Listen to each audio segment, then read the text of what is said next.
we're back, and welcome to another episode of The Real Wrestling Show.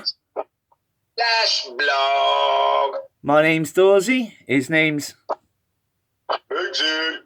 and we are The Real Wrestling Show.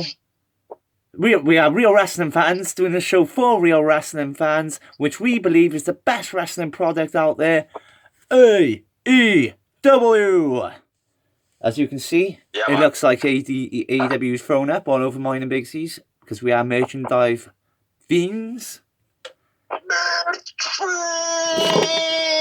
Get it all at shopaew.com. Shopaew.com.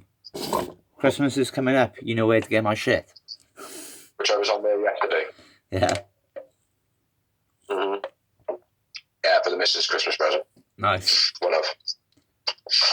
So, as usual, we're going to run through Dark and then Dynamite and give you, minimal news, mainly rumours. Yeah! What he said. Exactly. So, do you want to kick us off with Dark, my brother? Yeah, I'll start off. I do apologise if it is a bit of...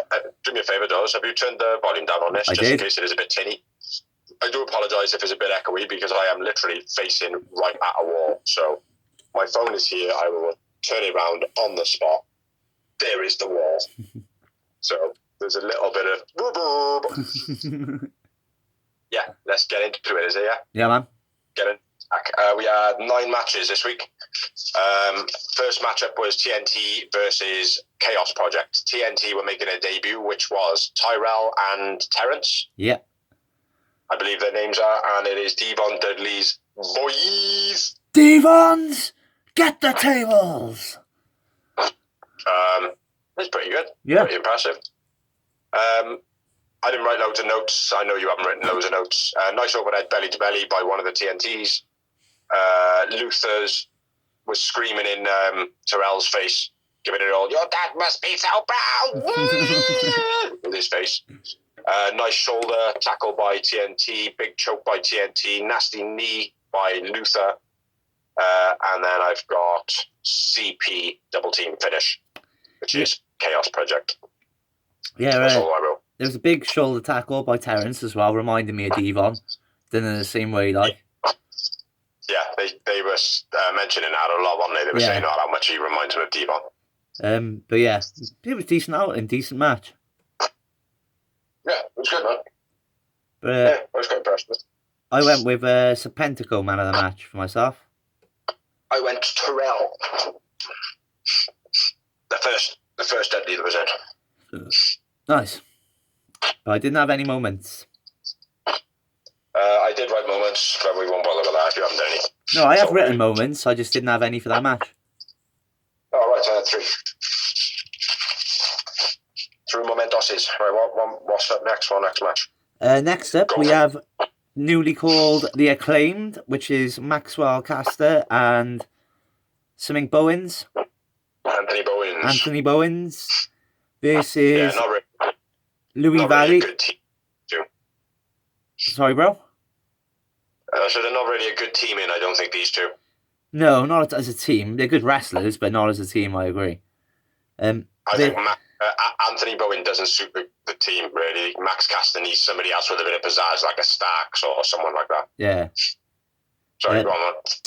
They were fighting Louis Valley and Justin Blacks.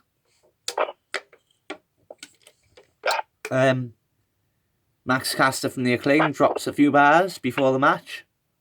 What do you think? What do you think? I think it's pretty good. Like I definitely think it will get boring quick if he doesn't get better quips. Yeah. He needs to be a bit more. He hasn't got. Obviously, each wrestler that he wrestles against will give him different ammunition to be rapping about, blah blah blah blah. But it's got to stay fresh. Yeah, he hasn't quite got the John Cena power of it, has he? No, not right now. Not yet. But my missus pissed herself and she was like, fair play, he's no John Cena, but he's not bad. Yeah, he's pretty good. Like he got some bars. Mm. You know. But nice double teams by The Acclaimed.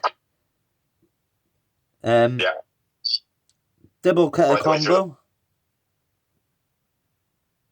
Oh, sorry. Bowens drops Blacks on the apron face first. That was quite nice. Yeah. Double cut. Drop Valley. Huh? Sorry, you dropped Louis Valley. Oh, sorry. Valley. Double cut a combo. And the Acclaimed win. Yeah. Leapfrog splash back double team where one of them holds him on the ropes, the other one jumps over, lands on his back. Yeah. That's very cool. Yeah. Bowen, man of the match for me. Agreed. And I had just a 1. I think. Spectacular. 2. Well, yeah, nice drop kick into the neck breaker as well by the Acclaimed. Next up, we had another 20-minute time limit. All matches 20 minutes, 5 minutes, which we didn't note that. We had Top Flight versus Baron Black and Frankie Thomas. No debuts in this. Obviously, Top Flight have got a bit of buzz going around them at the moment with the Bucks about they were supposed to fight them on Dark, but the Bucks now haven't done that, and now it's obviously happening elsewhere. Nice entrance by Top Flight. They look pretty good. On a commentary, I'll note here, Taz has a bit of a pop at Starks because he says, hey, let's get them in the group. And Taz goes, be professional, you prick. Yeah. What do you think we are, the Nightmare family? Say again, sorry? What do you think we are, the Nightmare family? Just recruit anyone. Yeah. It was a nice little camaraderie there, like. Yeah. On day of the Top Flight, the way he jumps, a vertical jump, was fucking mental how high he got. Incredible, like. Standing Spanish fly by Doral was quite nice. Drop kick to face for the finisher in the corner, which they popped Frankie Thomas's lips, or teeth, or gums, or brains. But like literally, as soon as he took the drop kick in the corner, he was straight on his mouth. He was like, checking. And then when he was in the pin, and he was actually being pinned, rather than just turn his head and take the pin for 3 seconds, he was still like that the whole time. So yeah, popped face there somehow. Nice. Any other notes? I didn't have a lot. No, I didn't have a lot for that. I mean, Top Flight being impressive. They made their debut, I believe, on the show when I done a solo. And I said they were impressive then as well. I'm sure you would have agreed. I mean, they are top looking team. Fair play. They're a little bit jagged, you know, a little bit greenish still. They look a bit, not stiff, but accident prone, maybe. Yeah, maybe or a few bumps here and there to other people. Yeah. But there we are. Dante, man of the match for me. I went with. Yeah, I'll say Dante because I'm not sure which one was which. So it's probably the same. I think Dante was the whiter one of the two. And I didn't have any moments. I'm surprised at that because I know there was at least one. So I'm saying 1. I had 2 Yowie Wowie moments. 2 Yowie Wowies. 1 and 2. Well, that makes 12. Next up, we had a promo from Peter Avalon, the pretty Peter Avalon. Yeah, PPA. Or, the PPA AFAD. He was basically chatting to some bird. We don't know who it is yet. It's the second time he's done a promo like this. He was like, I got a nice table for you. It's just me and you, like. And then it pans around and they're just sitting in a lift and some guy gets in and he freaks out, like. So I thought it was very funny, mate. I was laughing quite hard at that. Yeah, entertaining. Yeah. And then after that, Kaz was on commentary for the next match. Yeah, which was Aaron Priest and Sean Dean versus Hybrid 2. Yep, TH2. Corkscrew kick and a backdrop by Hybrid 2 was sick right in the beginning. Yeah. Beastie DDT by Sean Dean on Jack Evans. Yeah. Double underhook into knees by Sean Dean. That was sweet. 450 off the apron to the outside by Jack Evans. That was beast, man. I looked like it took the wind right out of him. Yeah, mate.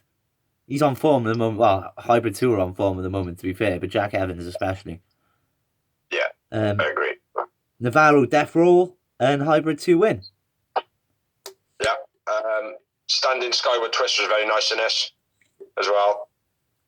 And I don't know if you noticed this, but Adam Priest did a nice Russian leg sweep, but he actually had the arm trapped in it at the same time. Yeah, I did notice. Commentators didn't clock it. I was going to write it down, but something else happened. I wrote that down instead. But yeah, beastly move. I probably would have been the underhook lungbow by Dean. Yeah.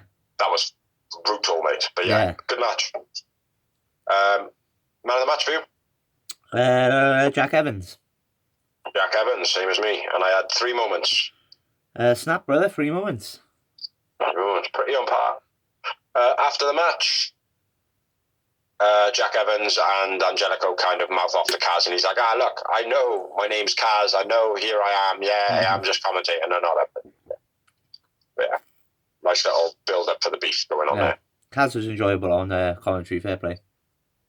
Yeah, he was. He's got quite a nice somber voice to listen to. Yeah. Just like, but he's cool as fuck as well. He's got the experience. You can't deny him. Yeah, exactly. That's great about it. At this point now, Ricky Starks is back on commentary because I think it was an actual pre-recorded show. Yeah, I think so, because the way it cut.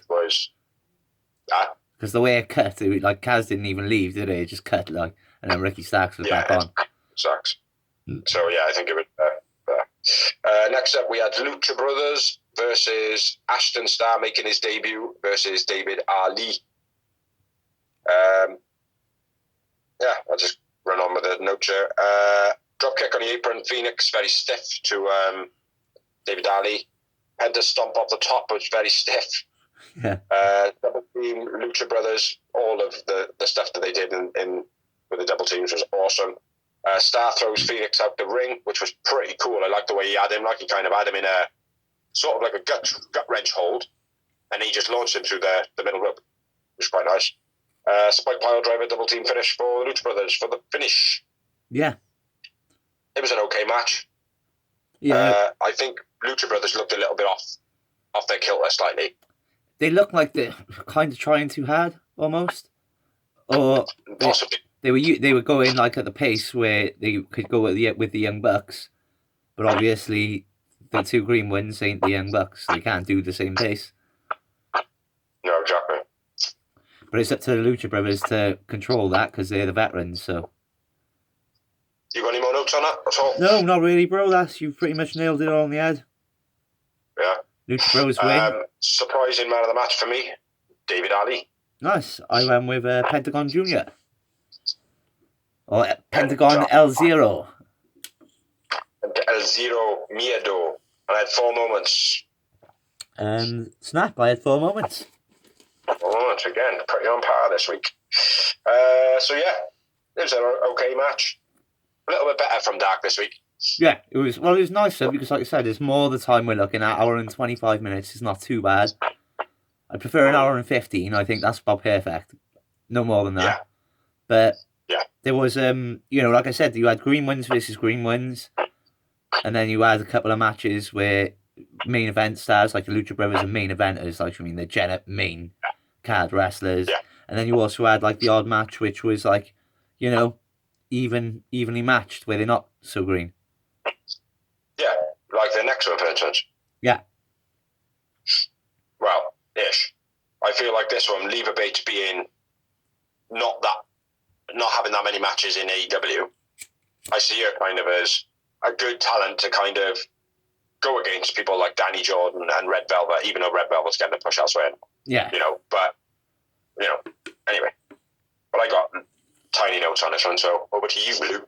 Danny Jordan versus Leva Bates. We had a crossface by Leva Bates, which lasted fucking forever.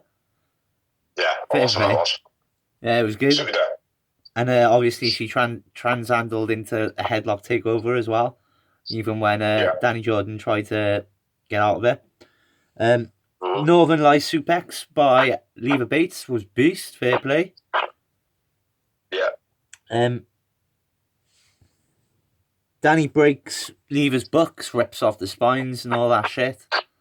Danny Jordan shows Leva Bates her page in the burn book.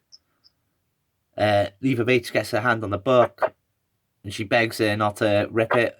And please don't do what I do. And then takes the cheap shot. Spinning front slam by Danny was quite nice, quite original. I called that the reverse end of days. Yeah. Yeah, I suppose so, yeah. And then Leva Bates gets a cheeky roll up and looks absolutely ecstatic about getting the win. Say that last bit again. And looks absolutely ecstatic and surprised that she got the win. Yeah. Yeah, Contadora pin. Is that it? Yeah, why not? Everything's a Contadora these days, so. Yeah. Buy the AEW Contadora t-shirt. Huh? Buy the Contadora t-shirt, AEW.com. Contadora the Explorer.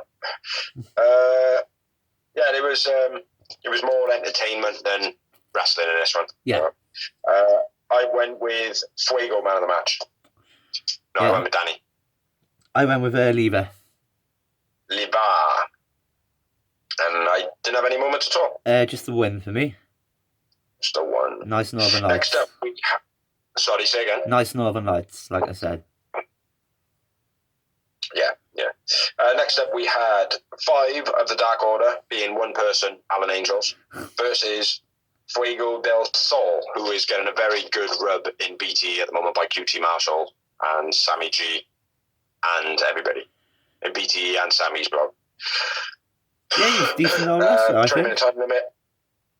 There's not a great load of notes on this one again. Fuego. Nice. Something else. Frog off apron. Let me have a look. I'll have a look for you.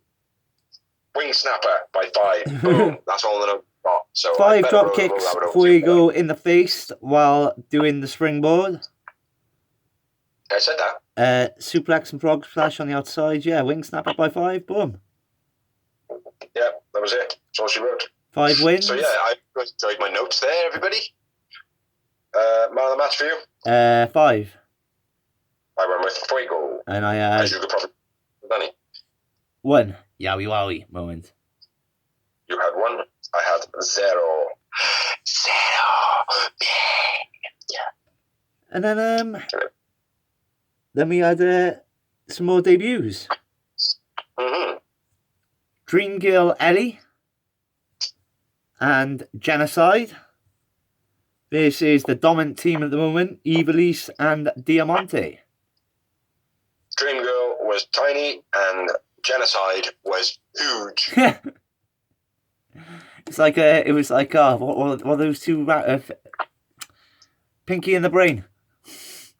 Yeah. Well, I didn't get it. I didn't get either gimmick, to be honest. Dream Girl Ellie wasn't much Dream Girly going on there. She felt very independent. Funny. Huh? She felt like very much an independent wrestler. I don't mean that in a bad way, but just she reminds me of like she should be in Barry Island. Should I hit her?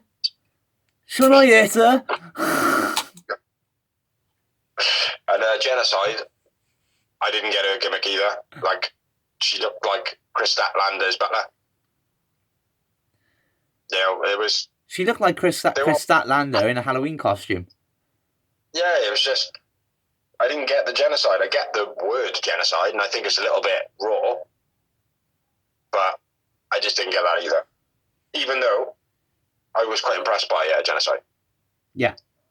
So, and I was impressed by Dream Girl Eddie. Yeah, they were decent wrestlers, but like you said, it feels very indie. For me, anyway. Very carnival. Very carnival wrestling. No, green ones, mate. Green ones. Yeah. But go on, it's on you. It's on you. Dream Girl Eddie, Genocide, Ivelisse, and Diamante. Backdrop driver right in the beginning by Ivelisse and Diamante was sick. The height there, it was just spot on. Boom. Yeah. Oh, very high angle. Underhook, butterfly overhead suplex by Ivelisse. Yeah. Facebuster off. What was that, bro? I was going to say it was a tiger driver suplex, but all good. Sorry, brother. Facebuster off the top rope by Dream Girl is quite nice.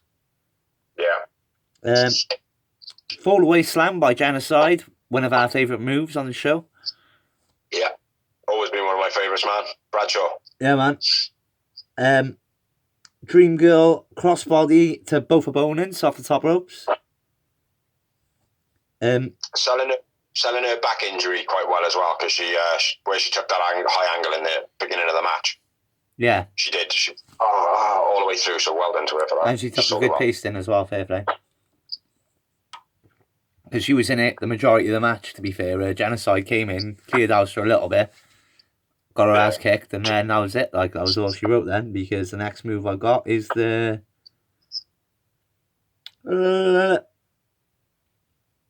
Scorpion back breaker lock by Evilise, I've called it. I call it the calf killer scorpion lock. Or the vertical sharpshooter, in a way, like. Oh yeah. Well, all those descriptions, make it up in your heads, people. Yeah. Beastie awesome. move. And if you want to have a look at it, check it out on YouTube. Beastie move, fair play. Nice finish, man. Very aggressive. Yeah, and I like the way Diamante had to pull Evilise off as well, like. Yeah. She had to pull her off, like, and she was still going at her until, like, the ref came over, and then she was like, all right, I've calmed down now, yeah. They've just got to... She's good, man. I like Evilise. Oh, I've always loved Evilise, bro. I've been a big fan for a long time, you know that. Yeah. Talking about Evilise, that was the man of the match. Yep, I agree. And I just had the one moment, which was the high angle in the beginning. I had two moments, but one of them was definitely the high angle. Yeah, very nice, that was. Next up... The mini-main event of the evening. Just about to say that with my mind. We had Sonny Kiss and Joey Janela versus Jax, which are Jurassic Express. If you don't know, get to know. Yeah. It was Jungle Boy and Luchasaurus. Yep. Yeah, I didn't have many notes in this one either. So Sonny falls off the apron. Yeah. And that was a couple of minutes into the match. Then we had some dives from somebody. Canadian on the outside, Jungle Boy to Janela, which was pretty sick. Chokeslam sidewalk by Lucha was quite nice, but I preferred the chokeslam flip into the knee strike much better. This was quite nice though. Sorry? Last week's chokeslam you're on about? Mm-hmm. Yeah, it was beast last week's. This one was alright, but I agree. I was waiting for that last week's when he did it, and I was like, oh. Yeah. It was good. It was different. Nice, but not the same. And then I got the finish. So I don't know if you've got any more notes to elaborate. No, not really. No. Sonny Kiss falling off the apron was the biggest point of the match. Pretty much. I didn't have any moments in this match, but Extinction finish by Jax, and I went with Jungle Boy man of the match. I agree with Jungle Boy being man of the match, and I had two Yowie Yowie moments. Yowie Yowies. And that is the end of Dark. End of Dark, baby. Like I said, hour and 25 minutes, a bit more like it. Only 9 matches. Like I say, only 9, that's still a lot, but not 16 or 15, so it made it a lot more easier to enjoy. Yeah. For a start, as soon as I looked at YouTube and it said an hour and 25 minutes, I was like, oh god, yes. It was like, so did I, bro. I mean, it felt like it was like, you know, like when they say to me in work, like, oh, the kitchen's closed at 9 o'clock instead of 10 o'clock. Oh, thank God. It's that important, Tony, to have too much time on it. Yeah. It is very, very hard. And I think fans are becoming a bit disengaged. Not just with Dark. I think it might bleach over into Dynamite. Yeah, exactly. But people will start seeing Dark for what it is and just being like, oh, it's too fucking long. I don't want to watch another 2 hours of that on TNT or whatever. Yeah, exactly. It could dial in like that. If you're just starting to watch it, like if you haven't been there from the beginning and you're a casual fan and then you're just starting to get into it, it will deteriorate you because you're going to see it as almost an equal show. Or you're going to compare it to a WWE and go, well, you know, Raw and SmackDown are meant to be the best ones, but NXT's the next one. Well, NXT's a lot better than Dark. Yeah. Do you know what I mean? And all that, so... Anyway, I'm going to Dark order the shit out of this a minute. Yeah.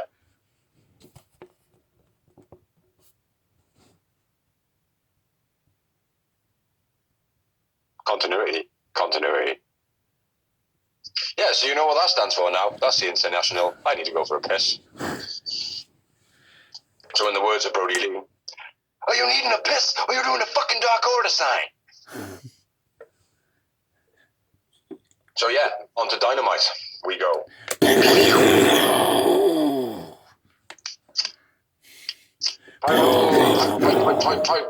Pyro. Yeah. Wrap around the edges. Yeah, so this week the show started out with Team Taz coming out, that Brian Cage, Ricky Starks, Taz coming out basically saying that there's going to be a presence, blah, blah, blah, blah, addressing Darby, who was in the crowd with some gold paint in his white paint and through his hair. I think representing the old I have a belt now, which I thought was cool. Nice little touch. Yeah, Darby points out, says basically Darby hasn't fought anybody. Cage is now going to go against an international star, blah, blah, blah, blah, blah, in Seidel, which is all true. Said some very true accolades and kind of is still going on the angle that what is going on with the fucking ranking system here. It is. I pointed on it before, bro, and I said, I think it was on the when I did solo. As I stated right in the beginning, I don't see how rankings are going to work. Impact tried in the first in a few years back, a good few years back now, actually.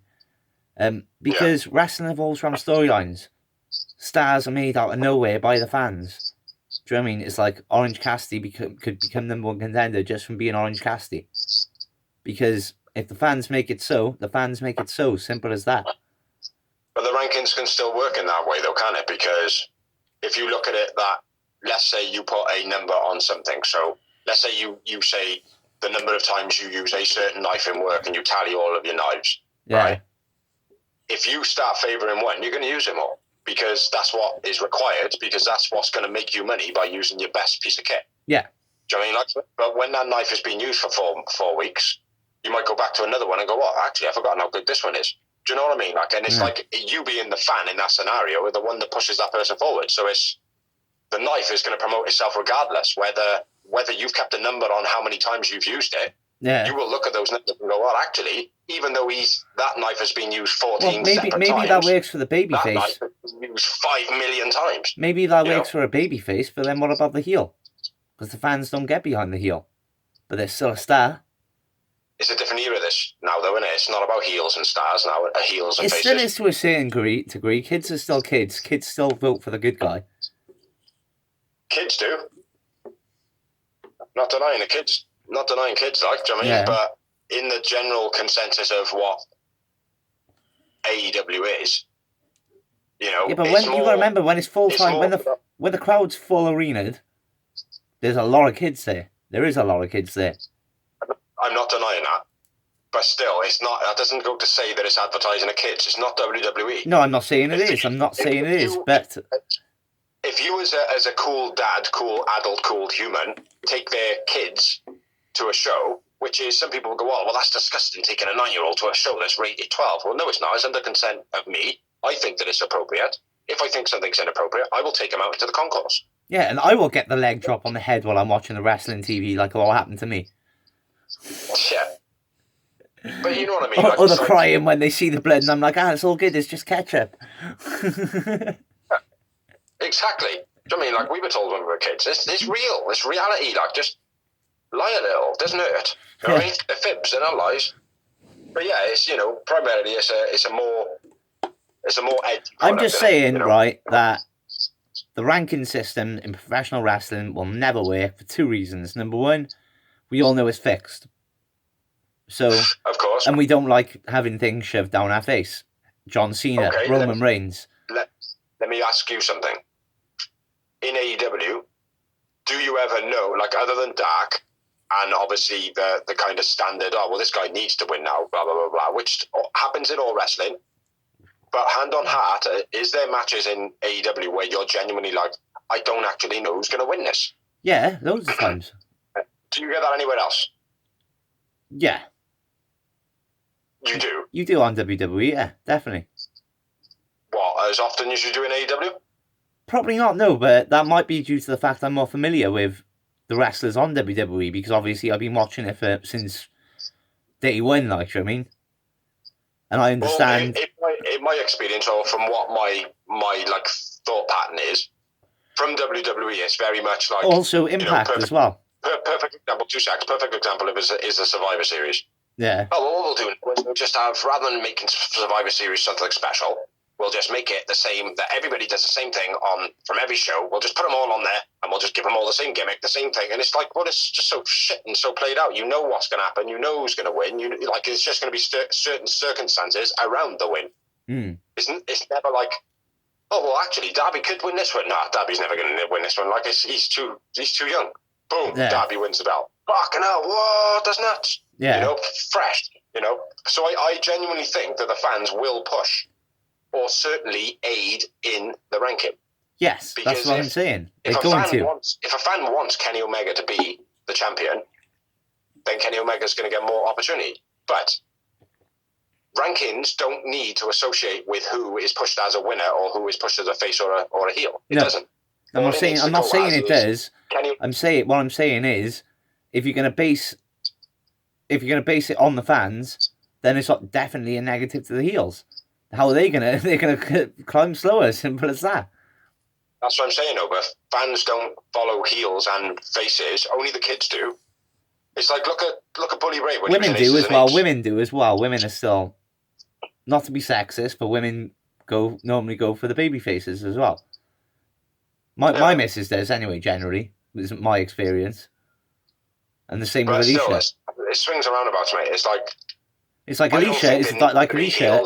Faces. It's like, what is Jericho? Like my daughter is 15. She'll love AJ Styles and Sting no matter what. They'll be bad guy, heel, doesn't matter. They're AJ Styles and Sting. Hmm. But in a genuine consensus, she'll go for a baby face. Yeah. But we all know that who cheers for Jericho? Everybody. Is Jericho babyface? Yeah, but at the same time, that's the Hall of Famer. That's the GOAT part of it. No, that's bullshit. No, it's not though. It's no, because when you hit a certain status, it's pretty much impossible to be booed. Like Randy Orton is at that stage now. He's playing the biggest heel in wrestling history, as he does. Randy Orton's great at it. Agreed? EC3, babyface or heel? When? There isn't one anymore.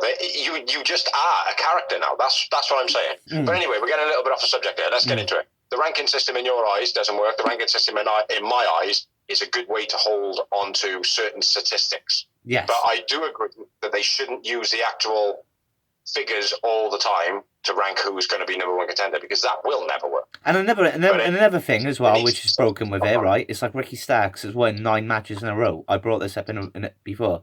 Yes, brilliant. But who's he actually beaten in those 9 matches? Mm-hmm. Sean Dean is the only name I can remember. Exactly, and this is why when they started it, they said that depending on who you wrestle and who you fight, it makes a difference. Yeah, it should do.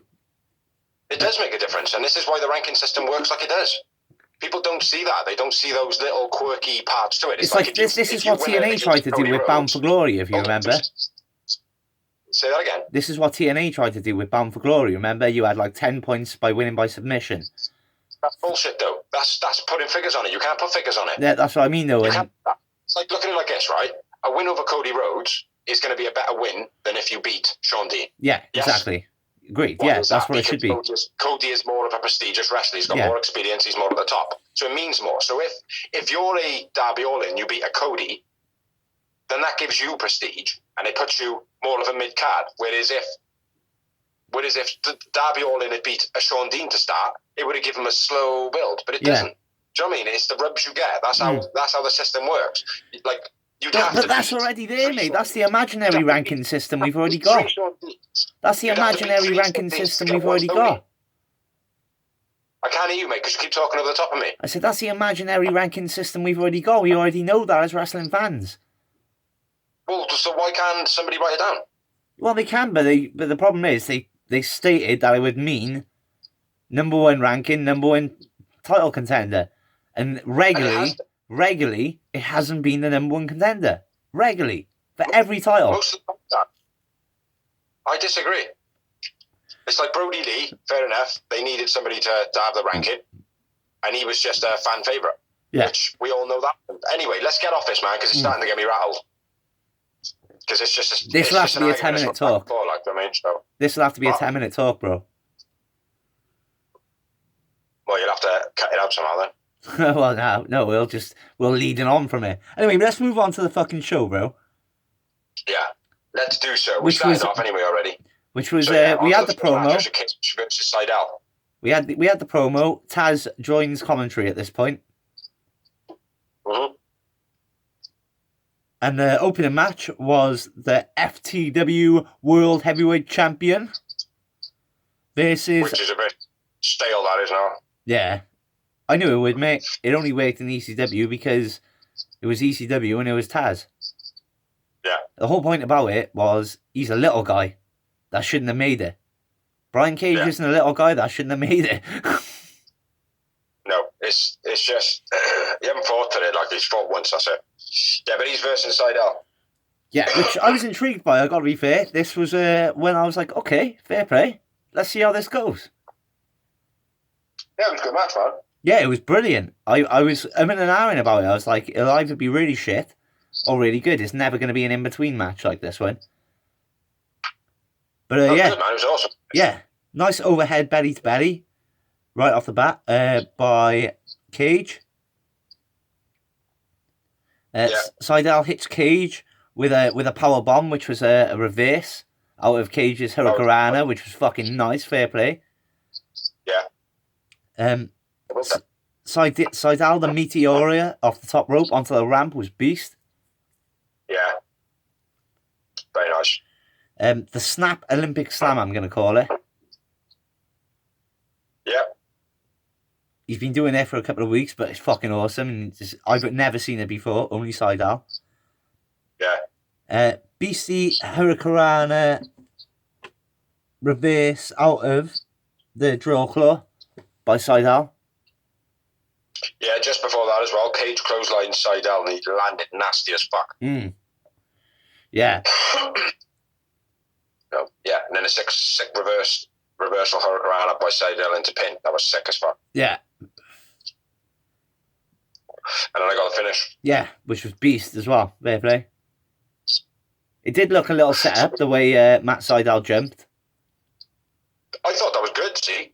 I like the angle that he come at. I was like, oh, okay, he actually looks like he's doing like a plancha or a swanton or something. Like, do you know what I mean? I know he dived in that position, but most of the time they just kind of jump out and make their bodies rigid. Do you know what I mean? It got a moment for me, mate, just because it was unique. Yeah. Like, you know, I've never seen anyone jump in that position before. Because, like I said, it could have been a flipping neck breaker. I knew what it was going to be just because I'm such a veteran of watching wrestling, I knew what was going to happen. But if I was a youngster and I'd seen that, I would have been like, holy fuck! Like, do you know what I mean? Yeah. He's a fucking machine, Dad. Yeah.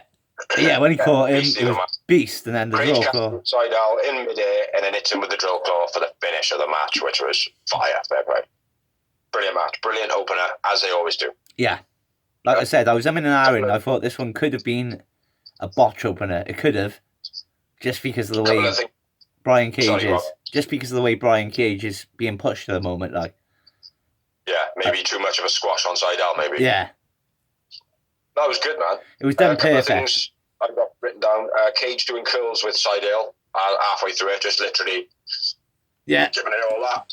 And then he fall away slams him at the end of it. But he does like 9 or 10 of them. Yeah.